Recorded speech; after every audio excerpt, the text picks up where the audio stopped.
Welcome to another episode of Retirement with Rick. I'm your host, Rick Rodriguez. This is a show where we explore innovative strategies for a secure and fulfilling retirement. Today, we're joined by Adam Goodman, a seasoned wealth advisor and founder of Lifetime Wealth Strategies in Las Vegas. With over 15 years of experience, Adam specializes in comprehensive wealth management, focusing on retirement income planning, tax strategies, and investment management. In this episode, we'll delve into Adam's approach to wealth management, how he helps retirees navigate their retirement, and discuss how incorporating housing wealth can play a role in retirement planning. Adam, welcome to the show. Thank you, Rick. Pleasure to be here. Yeah, great to have you here. We like to start out with something light, and that would be what inspired you to get into the financial advisors. And is this something you dreamed about as a young boy? Not exactly. Okay. Go on a path. I've always been interested in the investment world, and I've always been analytical in nature. Yeah. But my daughter, who will be turning 21 later this year, when she was born, thank you. Yeah. Something inspired or motivated me inside me to want to make a more of an impact for other people through my work rather than just trading or investing my own accounts. So that led me on a path, and several years later I was introduced to the insurance and financial services world and retirement planning, and I started on that path and just continued. And so that is my career path into what I'm doing now. And I say, it's a journey to find where you're supposed to be or what you're supposed to be doing. Yeah. And that was over 15 years ago, or about 15 years thereabouts? I started in 2010. Yeah. And got insurance license in 2011, and then added my Series 65 in 2014, which allows you to be more comprehensive, to add investments to the insurance side. So I think that's an interesting point. Maybe we weave into the conversation today, because some Sure. people start on the investment side. Okay. And so when you're talking about retirement planning, they come from sometimes a different perspective than someone who started on the insurance side, which is protection oriented, and then added the investment side. That's a great point. Yeah, let's get into that a little bit here. Keeping it light here for a moment. What about, as you think back in your career, is there a memorable experience or success story from the early days that stands out that you can share? Yeah, so when I started, primarily was working with teachers in the school district here. So a couple times, 2 3 times a week, we would go to the lunch to different schools and lunchrooms or after school in the halls, kind of walk, try to talk to teachers, meet teachers, whether talk about their 403Bs and their PERS. So one afternoon, I was walking the hall and knocked the door, and there was an older woman there, and introduced myself, and she said, "Oh, I'm a substitute teacher. I already retired." Right. So this was 2011, probably. Okay. And she said, "I retired, but I lost half of my retirement in 2008. So I'm back here working." Mm.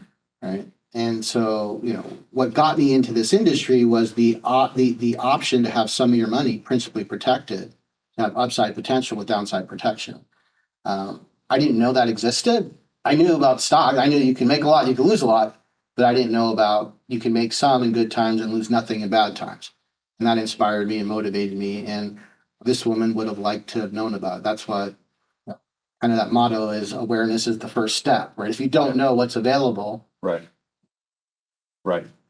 That's kind of one that kind of tugged at the heartstring. It sounds like that kind of light bulb went off. It just sort of motivated, Yeah. There's a lot of ups and downs and we wouldn't call it start stops, frustrations, and we're in the people business. Yeah. And so, but that's the kind of thing that, if I ever need a little motivation to be like, why, or, next, or, just kind of revisit that. Yeah, that's great. Outside of work, what hobbies, activities, what can we learn about Adam, who he is when he takes off the suit jacket and or the lifetime wealth strategy swag? Who is Well, I'm Adam not. on his Yeah, personal I'm time? definitely not a suit and tie guy. So I've never, tried to pretend to be. Yeah. So I do enjoy hot yoga. I've been doing that. Share that, yeah. About 15 years. Right. Try to do that at least once or twice a week. Yeah. Recently got into pickleball.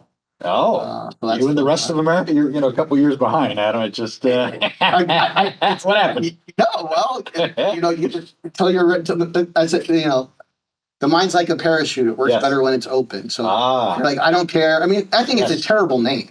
Whoever came up with that name is a terrible name for the game. Yeah. It does a disservice to the game. But, that was back in the 70s, I believe, when it originated. Thereabouts. So it was someone back then who. Yeah. But, okay. So pickleball, hot yoga keeps you active, keeping you sharp. Yeah. Love that. Love that. Okay. Well, let's talk about your company, Lifetime Wealth Strategy. So your firm emphasizes, and I've read this, we've talked about this, what you call a comprehensive wealth management. Can you elaborate on what that entails and how that benefits the consumer, your clients? Yeah, I think that comprehensive is a word that, to me, it means looking at the whole picture. Yeah. It's used a lot in the industry. So it can everyone does comprehensive, right? Yeah. Other terms I've seen is holistic. Yeah. To simplify it for folks, we identify 5 areas. So investments, income planning, insurance protection. Those are 1, 2, 3. Okay. That's kind of my wheelhouse. The 4th area is tax planning, minimizing taxes as much as we can. And then the 5th area is estate planning. So very few individuals are going to be able to do all 5, and most people will benefit from what's called like a team approach. And so in some cases, it's the client already has a CPA or an estate planning attorney.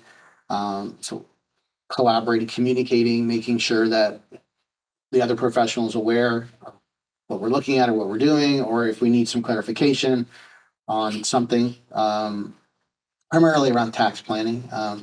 But so those are the 5 main things as far as what being, by being comprehensive. So some people, they like to make decisions. I call it like silos, like separate, like, oh, we need to figure out what to do with our 401k. Yeah. Okay, well, that decision should be incorporated with what are you doing with Social Security? What is the future R&D picture look like, right? Maybe spousal income replacement planning, right? Like, so it's factoring in multiple scenarios and things before making just individual decisions along the way. Yeah. I come across that too, just in my business. Seems like that's a very common approach that consumers have, specifically retirees. I'm sure most of them, I was going to ask, your services are primarily tailored towards retirees, or do you work with people in their 20s and 30s and 40s, or what's your yes? Yeah. Can you tell the audience what's your range of customer? Just to make that clear first. Yeah. So the people we add the most value for Yeah. are people that are in or approaching retirement. Okay. 50s and above, right? I would say 55 to mid to late 60s. We call that our planning to and through retirement group. Okay. And that's more of looking at the whole picture. We kind of call it like you're going to remodel your home, or you're going to design your dream home. You got a lot things to figure out and to make decisions in. And then I would say 70 plus, definitely 75 plus. That's more, you're already retired successfully, and it's about optimization. Maybe you downsize some real estate. What do you do with the rest of the money? You got an inheritance, CD matured. And so it's not necessarily like Social Security has already been decided. Maybe R&Ds have already started. So it's not so many different decisions that are interrelated. It's more just 1 or 2 little tweaks. And it may just be as simple as rebalancing accounts. Like when the markets are down, taking some money out of a principally protected account and adding to investments to try to take advantage of an anticipated recovery. Or it's taking income out of or taking withdrawals from the right type of accounts when markets are doing good. What's your as far to answer your question as far as younger? Yeah. We do have some younger clients. I don't strive to seek those out. So sometimes those are like children of clients, or if I meet someone young and motivated and I like to help people that want help. Right. And so if you want to do better for yourself, I want to do whatever I can to try to help that. it can be challenging with younger folks because the issues are different, right? It's not right. It's getting out of debt and saving for a house and how much I contribute, and so it's a different. Uh, it's a different approach, and they have different, especially if they're a lot of times people's best opportunities to get ahead in their working years is through their employer. The benefits, whether they have a 401k or their health insurance or an HSA. So those are very different than someone that's doesn't have those things. Right. Uh, I wanted to touch on, because I come across this a lot in my practice as well with retirees, and that's who my audience is. And you mentioned that a lot of times they come to you with just one topic, like, I want to maximize my 401k, as an example, as you said a minute ago. And they themselves, and maybe that's the awareness that you bring, because maybe they themselves aren't aware that, okay, I'm being a little too maybe one-sided here with my thinking, and just looking at one piece of the puzzle, right? So with individuals like that, how do you walk them through that process of seeing the whole picture? And is there resistance to that? A lot of them just kind of have their mind set when they come to you, say, no, I just need help with just this one area. How do you help people kind of navigate and kind of get to that, what you call that holistic or comprehensive approach of the whole plan? It's a great question, Rick. It's not as just a one size fits all answer. Sure. I think the simplest way to try to start approaching that is you try to meet people where they're at, like what the primary concern is. So maybe you start introducing, you say, yeah, we could definitely help you with that. Typically, what we found is that to make the best decision in that area, we have to at least be aware of these other things, right? Um, what I found over the years is that little decisions, little commitments lead to larger commitments, meaning that it's kind of like the concept of giving someone the ability to dip their toe in the water versus saying, hey, you have to dive right into the pool. So I could, like in that scenario, bring it up. Hey, are you open to the idea of us working together, on this whole plan and this whole picture? And here's what that would cost, and here's what that would entail. Well, no, I'd rather just really just make a decision on this here. Okay, great. Well, for that, here's what I can do for you, and we start there. So we call that kind of like a project.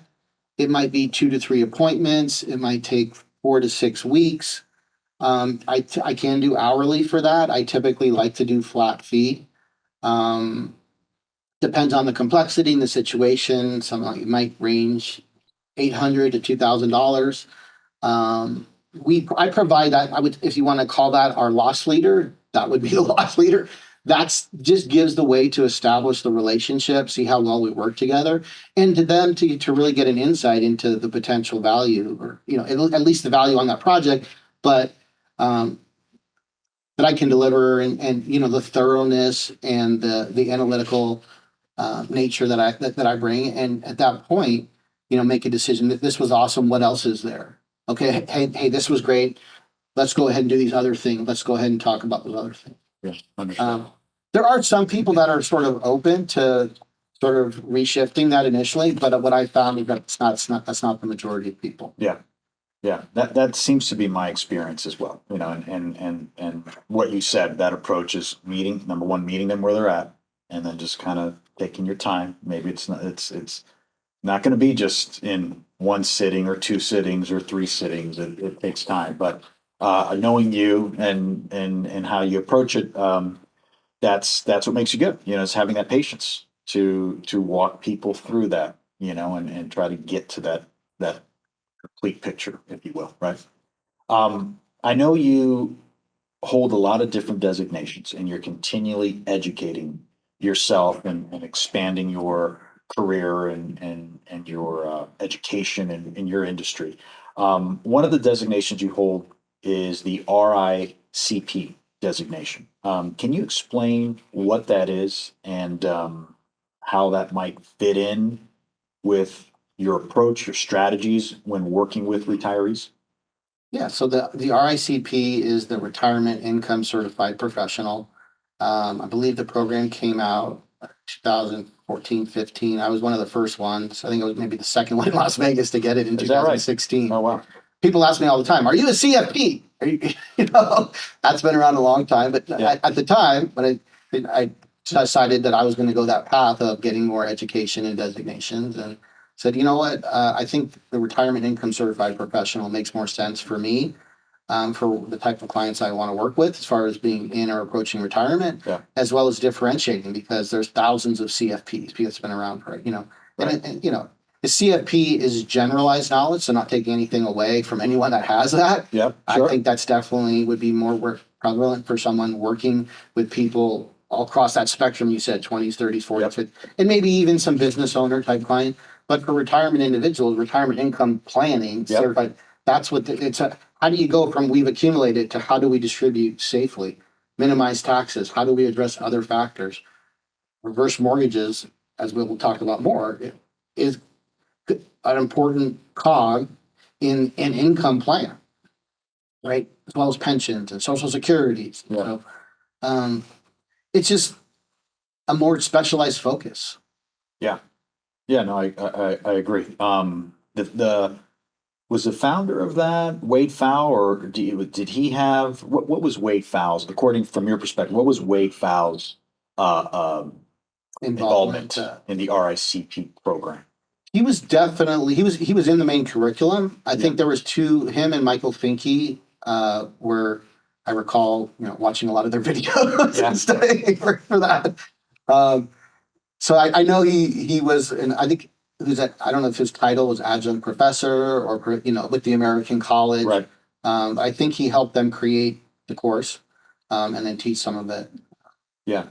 He and not that we want to make this about the Wade Fowl show, because this is Adam Goodman, but Wade Fowl is one of those individuals that in my industry, he crosses over quite a bit in terms of how he views incorporating housing wealth into the retirement plan via a reverse mortgage. So he's been a proponent a lot with bringing the product into the conversation.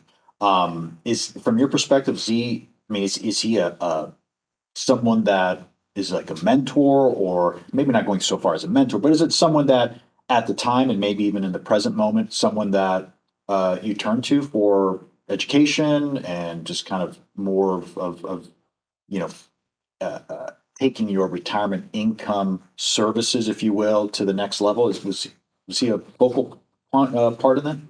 I think it's a part. I mean, I would respect whatever perspectives he's putting out there, and consider that, especially if it's something that I wasn't aware of, or I wouldn't say, I don't think I think the term wouldn't agree with is just too strong. It's more of like you don't know what you don't know.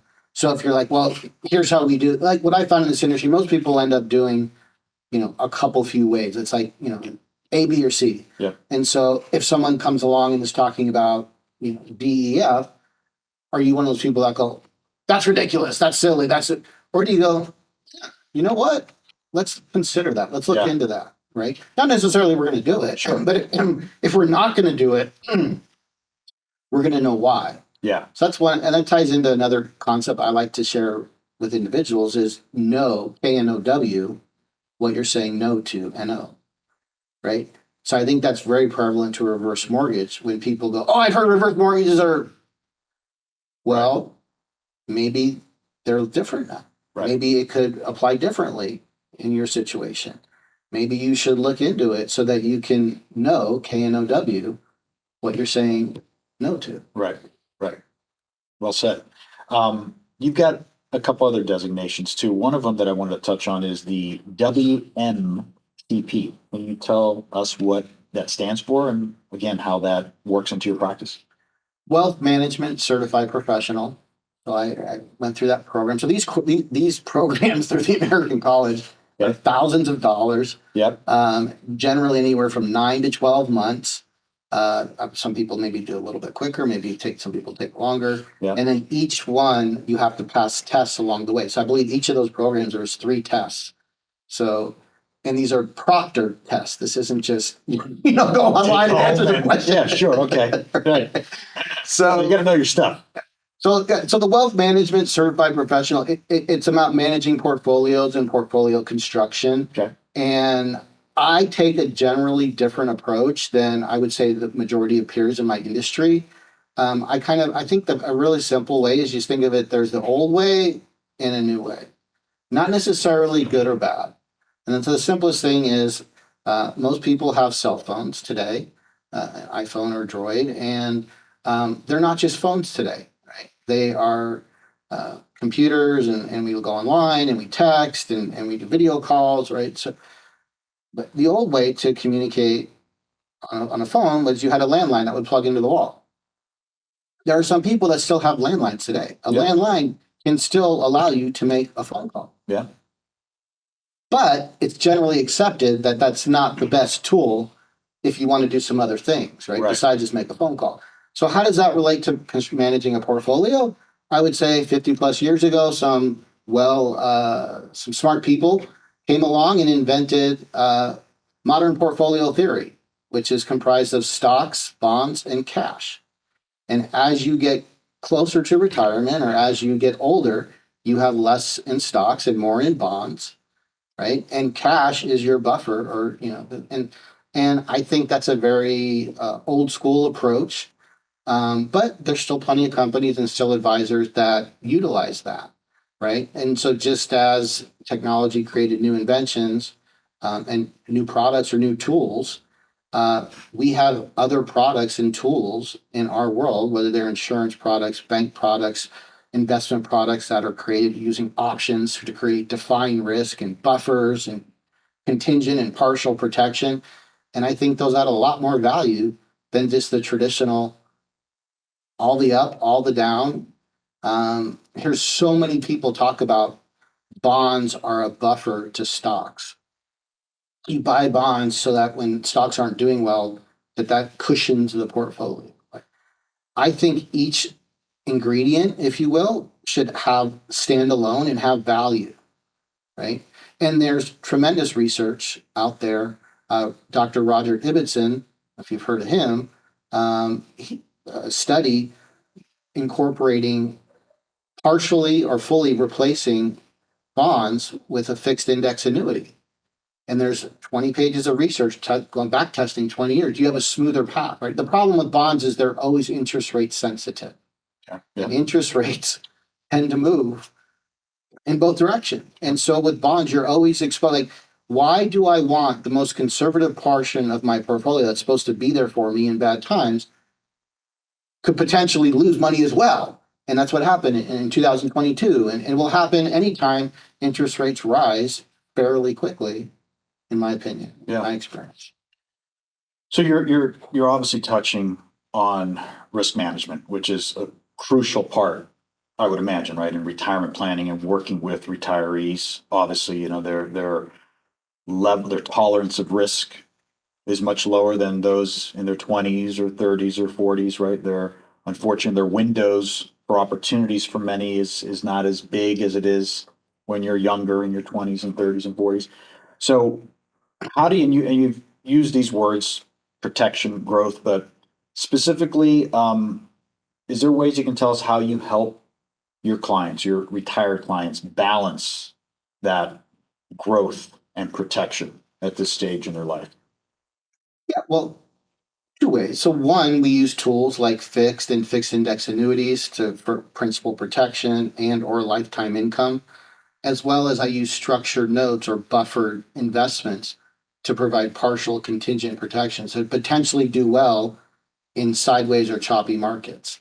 But everything has to be integrated appropriately. It's very customized because on the investment side, any investment can still lose, right? So the investments in and of itself, it don't create the certainty. So, but it's very client specific. So some people really value that certainty and predictability. Other people are more okay with I kind of call like potential range of outcomes and how much variance someone's willing to accept. Couple of other things we talk about with folks to help in that area is risk tolerance and risk capacity. So risk tolerance is that their emotional reaction to fluctuations in their portfolio and their statements, right? And risk capacity is their ability to sustain losses before having to cut back their lifestyle, go back to work, right? So I think a real simple example for your audience is, let's just say, $500,000 portfolio, 5% withdrawal rate. That would be 25,000 of income. That would last 20 years. We didn't make any money. We didn't lose any money. If someone is invested in stocks and bonds and says, because the two most common questions we get is, how much do I need to retire, right? And how long will it last? So if we're talking about how long will it last, we're taking out 25,000 a year. We'll start with 500,000, and we're in the investment market. The correct answer is, I don't know. Maybe if things go well, maybe it's 30 plus years. If markets, you have a good cycle. But if you lose a lot of money quickly, it might run out sooner. We'll talk at some point. We need to address sequence of return risk and order of return risk. And that's one of the biggest reasons that I think having such a large percentage in that category, if people still do, just creates tremendous amount of uncertainty headed into retirement. What I found over the years, though, is that it isn't this. It's not the same. Like, it's not like I have clients that have huge risk capacity, but have very low tolerance. So that's the ideal place, is that you could sustain losses and it doesn't negatively impact you. But I think, and I get to, it's a fun part of my career in my work, is I get to sort of this bird's eye view into how other people think and live their life, whether they're going on their cruises, or they're helping a family member, or they're being charitable. And like, well, how are you thinking about that? Why did you do that? Why didn't you do this? Right? And everyone's different, but people have different political beliefs, different religion, and so people think and act differently with their money too. So once you get past this, like in Maslow's hierarchy, like the basic needs, right? We got that squared away. Then it's, what do you want? Right. And so I think the most important thing for people to understand when it comes to retirement planning is build a solid foundation. Okay. Once you have that foundation in place, if you want to go gamble with the rest of your money, it's legal. It's up to you. Right. I just think that everyone should have they were given, a lot of people say, oh, I didn't learn about money. That wasn't taught in school. Well, we do seminars when you attend, right? Because we said awareness is the first step toward making better decisions. Right. So just so you know, you don't have to rely on the stock market for the 20, 30 years of your retirement if you don't want to, right? But we're not like the sky's falling, get out, right?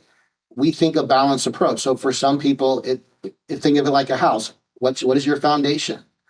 And that's typically Social Security, pensions, CDs, fixed annuities, fixed index prints, things that are reliable and dependable no matter what. Then you can start doing walls and roofs. So walls for us is structured notes. And the roof is our stocks.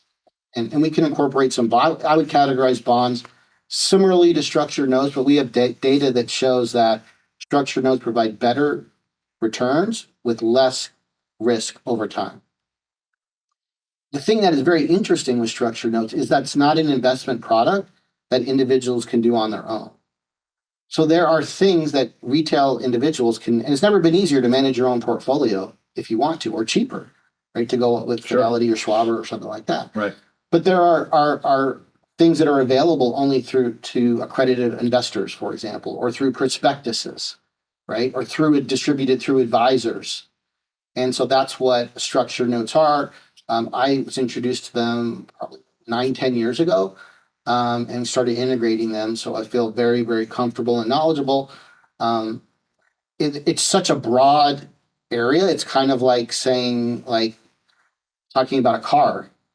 Well, that really narrows it down. I mean, there's, I don't know how many, 20 manufacturers, and then there's 2-door and 4-door and hardtop, all these different variations of it. Yeah. So to just go online and just Google structured note, you're going to find some negative data so what I'm not saying there's nothing that's perfect. The other thing that's important for people to understand is everything that we're talking about, there's a pro and a con, right? And so I think the value of a comprehensive plan and combining these tools, and that's how I think of them, hammer, screwdriver, wrench, or we have a lot of people in Las Vegas here that like to play golf.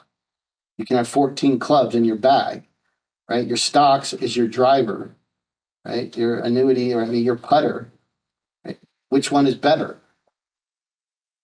There's different tools. If you're on the green, the putter is the better tool. Yeah. If you're far away, the putter is not the right tool for the job. Right.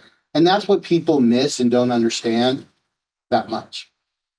And you mentioned annuities being part of that mix, and you know, and I know there's been the stigma. People have had a stigma about annuities being, you know, not the best tool. But once again, like you said, there's pros and cons to everything. Just quickly, like dispelling the stigma of annuities and how annuities could be of value in someone's retirement plan. So there's different types of annuities. So I think it's important to differentiate that. The four most common that we've come across, so fixed index, variable, and then immediate. I would be cautious around the variable annuities, more cautious. They're an investment, right? So the fix and the fixed index, the value is the principal protection. The important thing to understand is I think it starts with one or two of considerations. Do you want a guarantee that you won't lose your principal? Or do you want a guarantee of lifetime income at some point in the future, whether it's a year from now, 5 years, 10 years? If your answer is no to either of those questions, then you can remove annuities from your consideration. If your answer is yes, then you should continue to look into how, if so, what percentage, right? These tools could help you with having more certainty or having a reliable income stream. Right. I think the biggest, I don't think calling it a gotcha is the right term, but that's what kind of comes from it. The biggest consideration before buying an annuity or putting money into annuity is understanding the liquidity, the access to the funds of the annuity. The biggest, I would say that's probably one of the biggest misconceptions with annuities is once you buy an annuity, you can't get your money back. Your money's tied up, right? So with the types of annuities we work with, generally fixed or fixed index, they're generally 3 to 10 year commitment periods. Most of the products allow a percentage of penalty-free withdrawal each year along the way. So let's say someone bought a 5-year commitment period annuity. They could still take some money out each year in years 2, 3, 4, 5, right? They could take it all out if they wanted to, but then at that point, now they're starting to pay some early termination penalties. We don't want people to have to pay that. So that's why, even if we have clients that absolutely love these products, and their challenge is they can't buy enough of them because the insurance companies, they don't want people to have all their money in them. They want people to have money outside that's 100% liquid so that in case of emergency, so that they don't have to incur these penalties. And so and it's tough because, I mean, I don't know how many billions of dollars go into annuities. I don't know how many thousands of transactions these companies have to review and approve. And it's a lot, depending on the companies and all that. So they try to create these black and white rules. We don't accept more than X percent of someone's assets in an annuity, right? And I kind of think it makes sense. Hey, let's apply some logic here. If somebody has $100,000, putting $80,000 in an annuity is probably not the right decision, right? It's just taking too much liquid and making it right. But if someone has $1 million and they put 800,000, still have 200,000 liquid and available. Tell me why that might not be the right fit for someone that's saying, I don't want any market risk. The other thing they really look at is your monthly income. So they definitely want people to have more income than they're spending, right? Well. So that's a big factor. That Yeah, follow up. Yeah, no, that's good Yeah. because, like I said, that dispels the general feeling that a lot of people may have about annuities, where they just close the door immediately on it because of whatever they've heard, or maybe the neighbor said something, or maybe the research just uh, uh, led them to this is bad. Similar to like Yeah. reverse mortgage. I've sometimes kind of heard them in the same conversation at times. So it's just I think that's what is valuable for the audience, just knowing that again, Yeah, there's pros and cons and how you use it. And I would say the first thing when you hear someone say that is, which type of annuity did you have or do you have? right, and you mentioned, How did you use it? Yep. Right. One person could be using it for lifetime income, and another person could be using it as an alternative to a CD. Right. So again, just to say like all golf clubs are bad. That's right. No, they're just different tools. But again, if this person needs a putter and they got a driver in their hand, they're not happy, and vice versa. That's right. Yeah. You mentioned it, something I want to touch on as well, sequence of returns risks. A lot of people probably never even heard the term, nonetheless, what it means. Can you explain just briefly, if you can, sequence of returns risk, what it is and how it plays in retirement, and how it could, be a crutch to the portfolio? Yeah, it's also referred to as order of returns. So that I think that makes more sense to people. It just has to do with when you're taking money from your investments, the order of the returns matter as far as how long the money will last. If you have two people average a 6% return, but person A had losses in the first couple of years and gains and larger gains in the later years, that money will run out quicker than if the gains were incurred early. Right? Yeah. So average rate of return can be so deceptive. It really is much more impactful when you're taking money out in the distribution years, the order of the returns that these come. So how we suggest as a good starting place to help people mitigate it is to have more than one place to draw from. So we have buckets, if you will, where in a good year we can take from our investments, and when investments aren't doing well, we're not going to take from that. So we minimize the potential negative impact for us of these sequence of returns, right? If you think about it, like none of us, if someone says I want to retire at 65, right? If you have two different people, you have a 50-year-old, a 50, or three different 50, 55, and 60, and they have the same goal. Want to retire at 65. Okay, well, the person that they retired in 2008, we call that person, individual, Mr. Mrs. Unlucky, right? As far as the sequence or the order of those returns. But if you happen to retire in 2022 or 2023, right, the last 2 years, right, you'd be more of that lucky person. And do you really want to roll the dice? Do you really want to take the chance with your retirement of just, well, if the market's good in the first couple few years, I'm good. If it's not, it's not. We call 2000 to 2010 the lost decade in the stock market. There's two severe corrections along the way and recoveries. But if you zoom out, just looking at price, kind of a roller coaster ride, but the prices were pretty much about the same for the S&P 500. So just understand that anything's possible. So if 2025 to 2035 look like 2010 to 2020, how will your money perform? How will your plan perform? Will you be able to achieve your goals, live your retirement lifestyle? Right? 'Cause I really think of money as just it's an important resource that allows us to live our life, how we want, whether that's traveling or the type of community or. But again, if you don't have that resource or you have less of that resource, then you may have to cut back or make some sacrifices. And I think it's different when you're younger.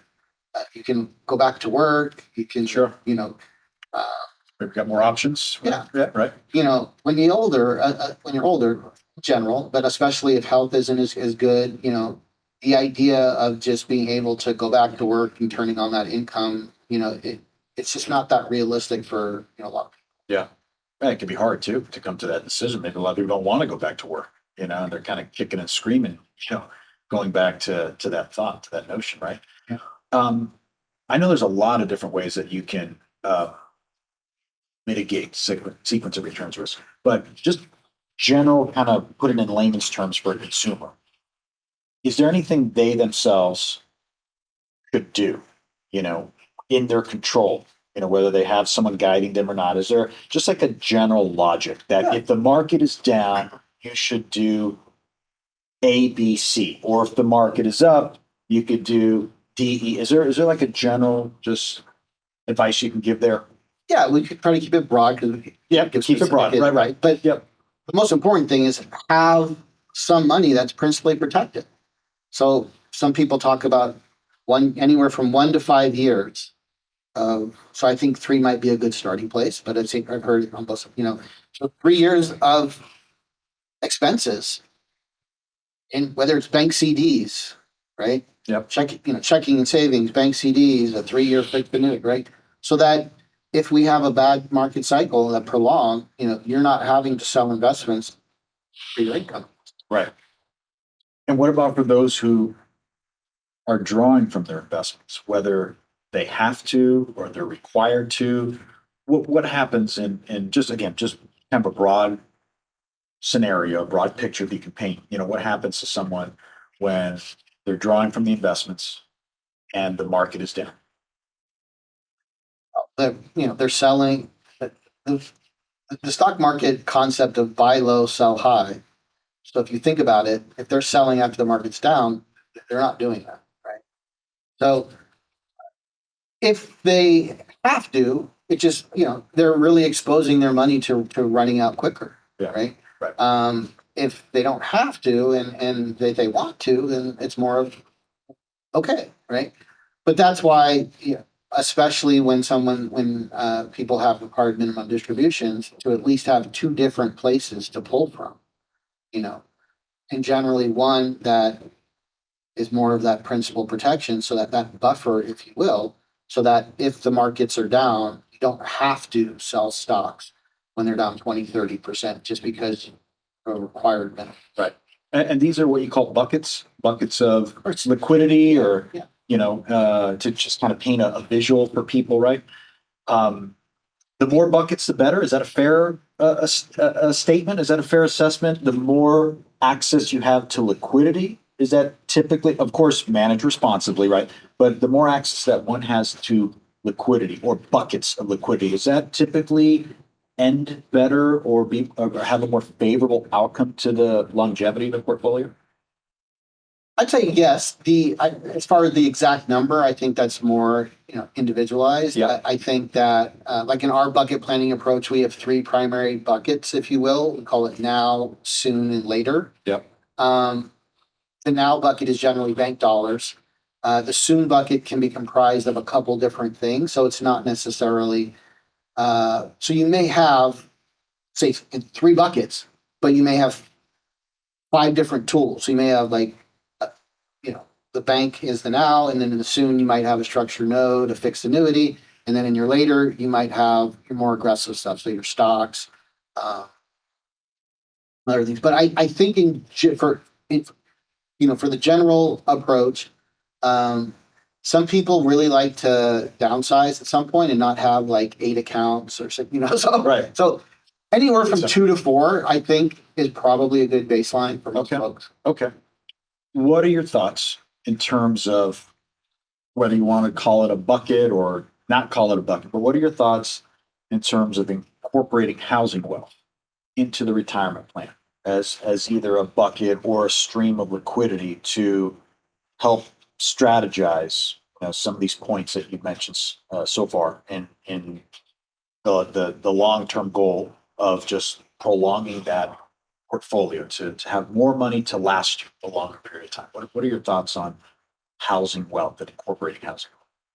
I think it's an important part of the overall plan and picture, and especially so the higher the percentage of someone's net worth is in that housing wealth category, then Yeah. it becomes even more important, to consider it, as well as the overall liquidity, because generally housing and real estate is more of that less liquid asset category. Right. And that percentage that you're speaking of, is there a large, or I don't want to put percentages on how many people, but do you see a lot of people out there who have a lot of their wealth in the housing wealth bucket in that category? Is that something that you think, either from your experience or just broad picture, in our country today, do you think that there's a lot there that maybe needs to be looked at, or it's maybe being overlooked, a better way to put it? I think it's interesting because I think there's two different factors maybe Yep. that have been going on. I think a longer term trend, if you will, is that many people have a goal or had a goal for many years. So when I retire, I want my house to be paid off. I don't want a mortgage payment in retirement, right? Right. So I think that was one sort of mindset or goal, or they were approaching, that. Right. And there's some well known financial gurus who don't have licenses that really emphasize that goal. Yeah, Right. right, sure. I think I know one that you're So- referring to. Yes. so, We won't name names. But the second part of that is in the 2020, in the pandemic, interest rates came down so much that people were able to finance home purchases at historically low levels that, 3%, 3.5%, that a lot of people revisited the idea of, why do I want to have a large percentage of my money, my wealth tied up, a liquid asset, wherein I can keep it, invest it, spend it, and I'm only paying, a 3.5%. Right. On a mortgage. Right. Right. So, it's, you know, it's just one of those topics, like a lot of other topics, where there's a wide range of perspectives and opinions and approaches. Yep. So, just like I try to educate on other things like annuities and structured notes and how they could fit in, I would take the same approach with the reverse mortgage and say, have you considered, do you know how that works? For me personally, I think it's very interesting. Here in Las Vegas, we have a lot of people that move here from all over the country, and typically from places that are more expensive, whether it's California or Illinois or back, the idea of they're selling their $1 million home back there, they're downsizing and they're buying their $500,000, $600,000 house, retirement home out here. The traditional way of them doing that would be just pay it off, just pay that 500, Yeah. So the idea of a reverse mortgage for purchase, the idea of, instead of having to just hand over 500K of that liquid, that I could potentially, and I know it varies based on ages and different things, but potentially be able to write a check for 350, Right. have that same peace of mind of knowing, hey, I can live here forever, as long as our time. Obviously, we got to meet the conditions and all that. Sure. I think that's pretty interesting, especially for the folks that are not trying to pass a free and clear house, Right. To beneficiaries. So I think that's a big part of the reverse mortgage conversation. Yeah, you brought it up. You brought it up here. I mean, I was going there, but I'm glad you brought it up. Because just to ask you direct, what do you think? Your opinion. What do you think is the role of reverse mortgages? Whether it has a role in retirement planning? Do you think it has a space at the retirement planning discussion table? Absolutely. Yeah. Even more so if people have some certain characteristics, if you will. Yeah. So to me, I think the two main ones, and you can correct me because I'm not a reverse mortgage expert, but I think two of the qualifying questions are, do you see this as your forever? Do you see this as somewhere where you want to live for a very long period of time? Right. If the answer is, I'm not sure, maybe not, then I think it really, maybe it's not the right tool then, Right. And then as well as, is it a goal of yours to pass along the house to, your beneficiaries? If the answer is yeah, then again, might not be as attractive, it might not be the right tool versus someone that says, nope, Right. And then again, just factor in the overall cash flow picture. I think I don't like the idea of being house rich, cash poor in retirement. And so those are Even though some of these non-licensed financial gurus will tell America that That's the best way to go. Have your house paid off. Don't use mortgages. What are your thoughts on that? I don't like general advice generally. So, if you had to give, I mean, it depends what you're trying to do, right? If you're trying to give, it's almost like a knife. I think of it like, right? So if you're a chef, and you're in the kitchen and you're carving, you need a sharp knife, Yeah. right? Which that can help you do your job very well. Yeah. But if someone wasn't trained properly, they could injure themselves or harm other people with that same tool. Sure.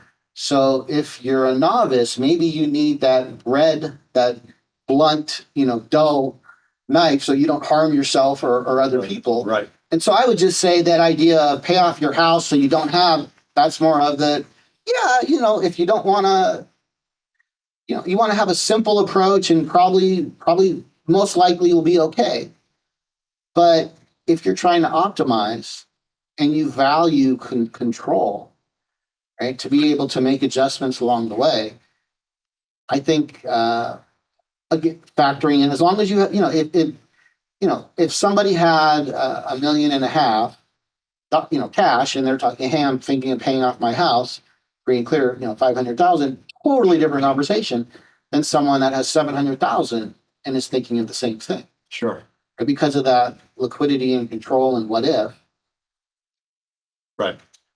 And how do you, and I know you are, obviously this is not something you sell, so let's be clear, you don't sell reverse mortgages. You're not an expert in reverse mortgages. I'm not licensed. You're not licensed, right? So, but and you just said a minute ago that you believe there's a place in the discussion.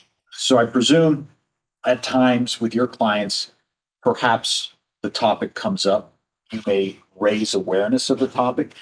How do you navigate that with so much of the misconceptions that people have out there?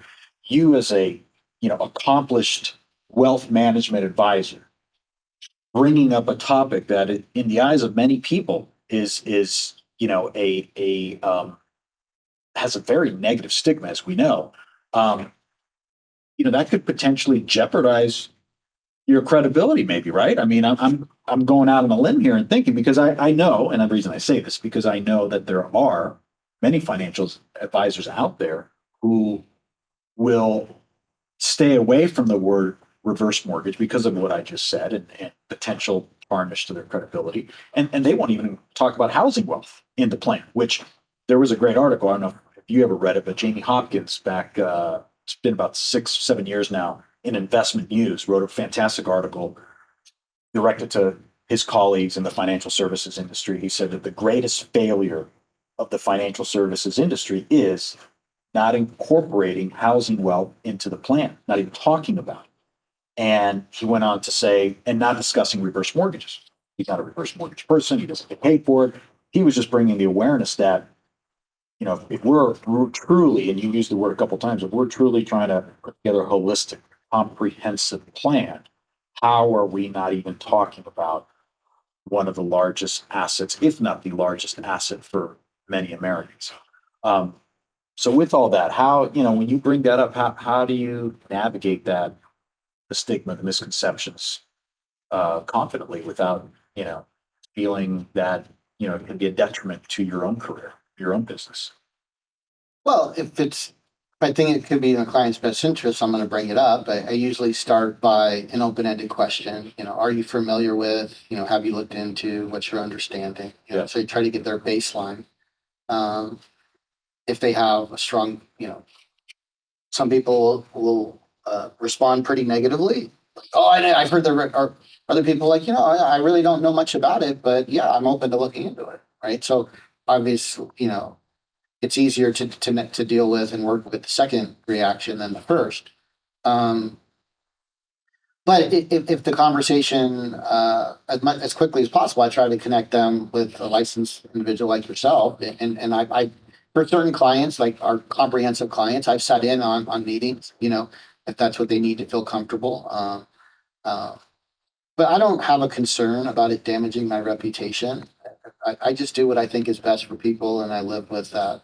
I don't really care too much about what my peer might say. But I think that ties into sort of that what I was saying to you before, as far as like, we do it this way. I'll go, why? Well, that's how we've always done it. Yeah. Like, well, that doesn't work for me. You say we do it this way because it's better for this reason, this reason, this reason. Right. Okay.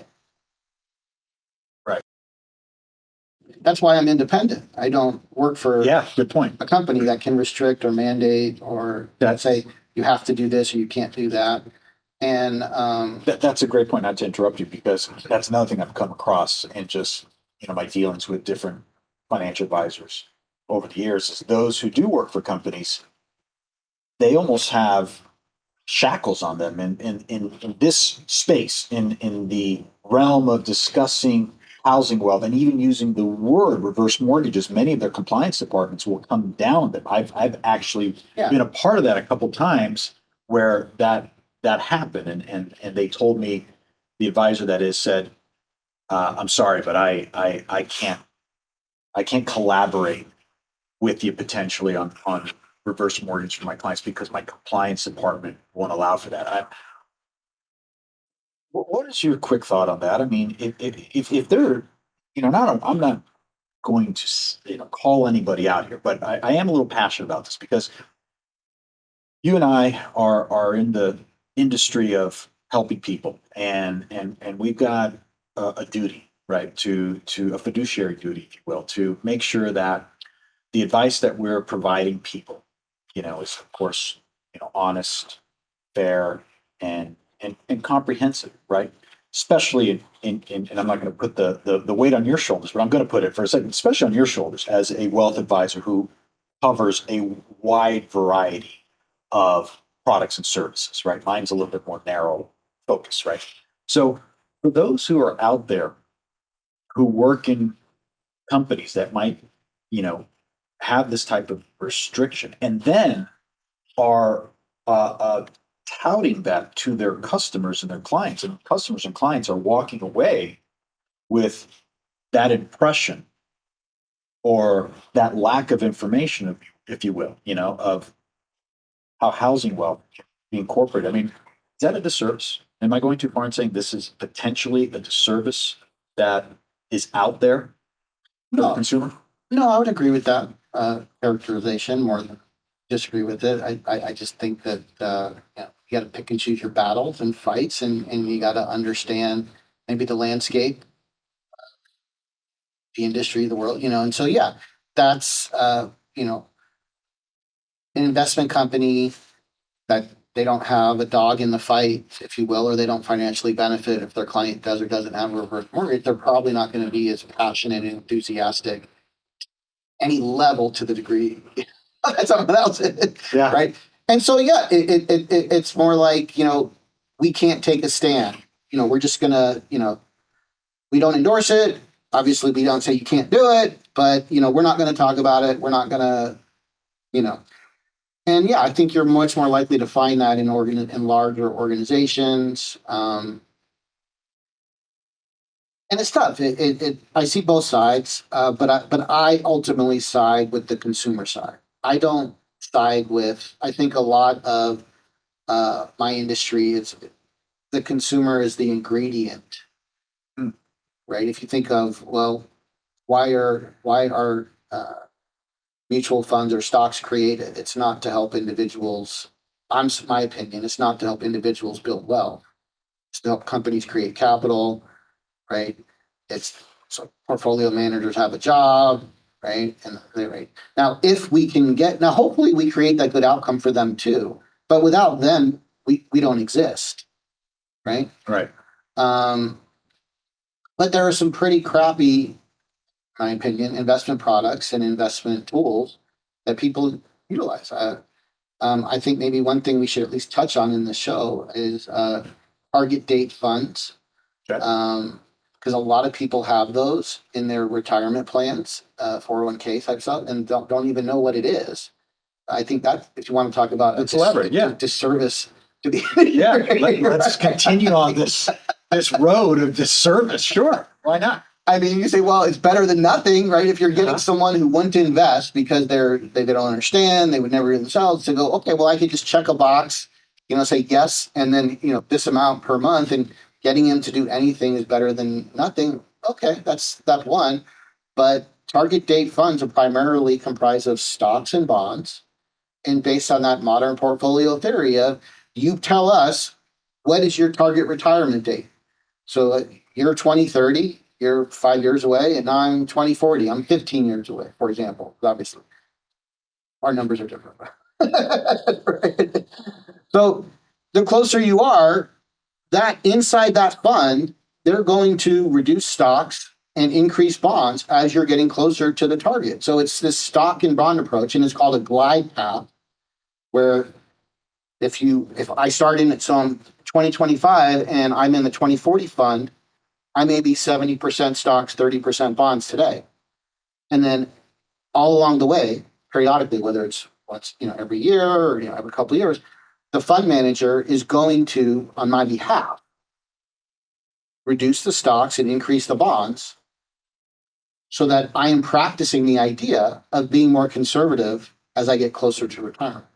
But it's still using those old, blunt tools that have been around for decades that I would suggest isn't always in client's best interest, but maybe better than nothing.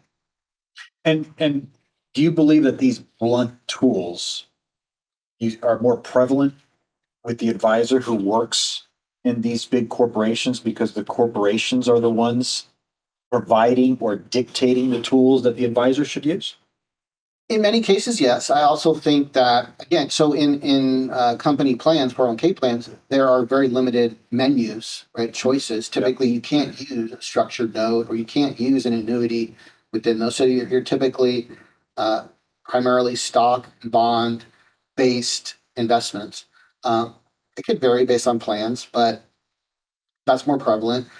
I also think based on an advisor experience. So if you have an advisor that's been around 20 years and was brought up with that modern portfolio theory belief, and they haven't, and it's like most industries, there's just a certain percentage that like their mind is not open. They just want to do what they've done over and over and continue to do that. They don't go, well, you know what? That's interesting, right?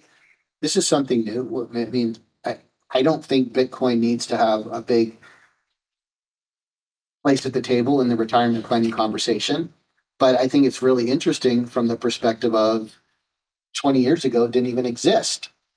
And it's a Sure. billion dollar, asset class, right? So if Right. you were one of those people that is more like, open to new ideas, open to new things, open to different ways to solve, Yeah, that makes sense. That makes sense. Um, the last thing I wanted to touch on the reverse mortgage discussion is just simply what I see it every day. I come across it every day, whether it's even locally here in our next door apps. That every now and then I check in to see how things are going in the community.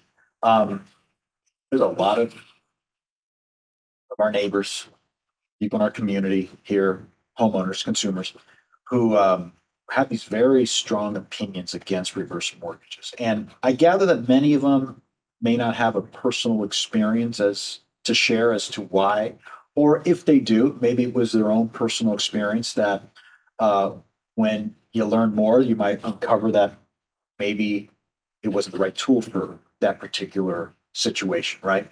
But there's very quick to judge and very quick to come to conclusions that this is a scam. It's a horrible product. Run for the hills. Stay away. I mean, these are actual comments verbatim that I read. What would just be your quick advice to our local community here for people who um, may be of age, homeowners who don't know much about reverse mortgages, but are hearing all this noise from everyone else. What would be your advice? try to attend one of your education things that you put on throughout or your YouTube channel and videos. Just get educated and understand. Again, know KNOW, what it is, and I don't think there's a tool that's right for everyone, and I don't think there's a tool that's not right for some. in a certain situation. So, I don't get too caught up in, what everyone else's opinion is saying, especially when it's not based on fact and logic. Like if they could say, avoid reverse mortgages because A, B, C, X, Y, Z, that's different than just saying, you shouldn't do it. Right. Why shouldn't I do it? I'm not sure, but don't do it. Right. All right. Right. Right. Or even if maybe it was not a good scenario for their father or mother, let's say years back. We're not sure what that scenario was, how they used it, and Yeah, I mean, I could definitely see that. Right. Beneficiary was like, well, hey, I didn't have an inheritance. yeah, And like, well, hey, mom and dad didn't care about that. yeah, Sorry to tell you, but they were more focused on living Yeah. their ideal life than the next. So and that seems to be the know. primary motivator.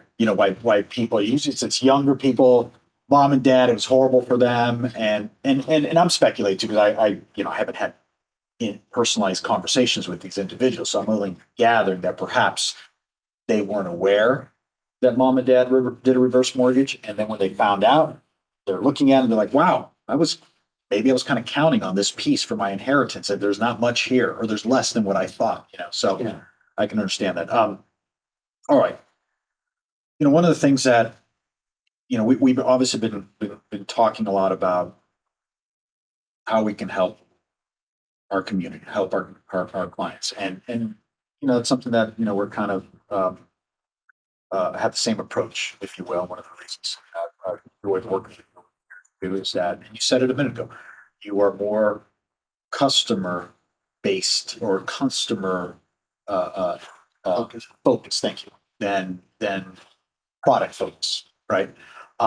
With that being said, I mean, how do you see collaboration between, and not necessarily just you and I, but just collaborations, broader picture with our industries as a whole, financial services industry and the mortgage industry, specifically the reverse mortgage product, not really an industry, but the product. But how do you potentially see collaboration between both industries to, in the end, just better educate, better serve the community and clients? Well, I mean, we do open to the community education programs, usually at local libraries. I think it makes sense, in a retirement focused conversation or presentation where both professionals could co-present, have a portion Yeah. there. Sure. Uh, Aside from that, I just think it's recognizing certain situations, client scenarios that come up, and as and when appropriate, trying to make that personal introduction connection, facilitate that. Yeah. Yeah. Okay. And I know you're out there a lot in the valley. You're all over the place. You're here, there, educating, supporting the community, raising awareness. Can you let us know at the moment what types of initiatives or programs that you're currently doing around the valley to do just that, to raise awareness and support the retirement community? Sure. Well, currently, I do lunch and learns at Sun City Aliante. We do them currently 8 times a year, so almost every month. I've been doing them there for over 10 years. I was I think they call it an adjunct instructor with the CSN, College of Southern Nevada, in their community enrichment programs for many years. We did several courses there. Unfortunately, just attendance wasn't what it was to support, so they, you know, um, I try to do once or twice a year, open to the community, library events. We have one coming up, this spring, so May 10th at the Centennial Hills Library. Um, so aside from that, as opportunities come their way, I try not to, you know, force a square through a circle, so to speak. But I've had conversations with people at UNLV and the city of North Las Vegas around. It seems like more and more people or programs or organizations want to offer some sort of retirement planning education. They want to call it curriculum or just information. Um, I'd say, people, I like to talk to people that care, so if no one cares, then we'll go play pickleball or do some yoga. If enough people care, then let's organize something and let's have an important conversation. Yeah, that's great. Um, we've talked about a lot. We've touched on a lot. I know there's a lot more we could. Um, is there anything that comes to mind? Anything that we did not touch on today that you'd like to at least touch on before we wrap things up? Uh, I think we covered a lot from, as far as my perspective. As far as the reverse mortgage perspective, the one other area that I've seen it had a client had a good experience was um, they had put down a large amount on their purchase, but they still had an ongoing traditional mortgage. Okay. So they still had that ongoing payment. Okay. And so just using, they put in place the reverse just to eliminate the ongoing payment. And now, so it's not, in that scenario, it's not what we were talking about, like taking liquid cash or not. It's putting it in place to create additional monthly cash flow, right? So instead of going that whatever, let's just call it $1,000 a month to the mortgage company, now that's $1,000, $12,000 a year that individual family can, whether go on vacations, like off a couple more times a week, a month, do more with their retirement lifestyle. Yeah, that's a good point. And I won't go too far on that, but and I don't know if we've ever talked about this, but one of the advantages you brought it up a couple times using a reverse mortgage to buy a home. One of the rather unknown advantages of that from a tax perspective is when it comes to mortgage interest deduction and acquisition indebtedness. Um, when you buy a home with a reverse mortgage, now that mortgage that's there from day one has the potential for the interest accumulation over time, in which, of course, then a payment would be required at some point to realize the mortgage interest. But by putting a reverse mortgage in place from the beginning of buying a home, that potentially can give many clients the flexibility of now using this tool also as an tax strategy vehicle, and making payments every so often. For example, some people make payments every couple of years. They let the interest accumulate on the reverse mortgage, and then they can make a payment every so often to, for example, offset RMD required distributions and create a mortgage interest deduction, to offset maybe taxes from RMDs or other types of withdrawals. And this is a very unknown aspect about the product, but something that I recently wrote an article about that because I think it's a very important aspect. Because I see a lot of people who don't have that in mind, and also this is one of the reasons why I'm teaching real estate agents out there as well to try to raise awareness on the front lines with real estate agents who a lot of times are the ones who have influence on buyers' purchase behaviors, and letting them know that raise aware, like you said, no, KNOW, what you don't know, right? Know that there is a possibility here where might make more sense to buy the home from the get go, aside from cash flow, liquidity aspects that you touched on, but from this tax standpoint as well. So I want to, you mentioned a couple of times, and I had that in mind. I just want to bring that up and something I don't know if we talked about. We can talk more about that, but that could also be potentially a big savings with income tax and creating that what they call that loss deduction, right? The mortgage interest deduction, right? That is really the loss deduction nowadays for so many people because of the standard deduction being so much higher, right? Um, well, we've touched on a lot. Before we go, of course, how can people find you? Where can they come up? Maybe what's your process in working with people? Kind of if you can give us a kind of condensed a version of that, and then how can people find you? Where can they get in touch with you? Best places are our website, ltlifetimewealthstrategies.com. So that's ltwealthstrategies.com. We offer a complimentary introductory conversation, usually 30 minutes or so, phone or Zoom. Gives us a chance to get to know you, what you're trying to do. We think we can help. And then if we do work with a client, it's usually a 2 to 3 meeting process, right? We have our what we call the retire successfully process, right? So it's learning about you, and it's planning, acting, implementing, and then monitoring and course correcting as your life and the world around you changes. Excellent. Excellent. Okay. So you heard it here, your website. Adam, thanks so much for coming in today. Great conversation. And hopefully those who are viewing this saw this to be a valuable conversation today.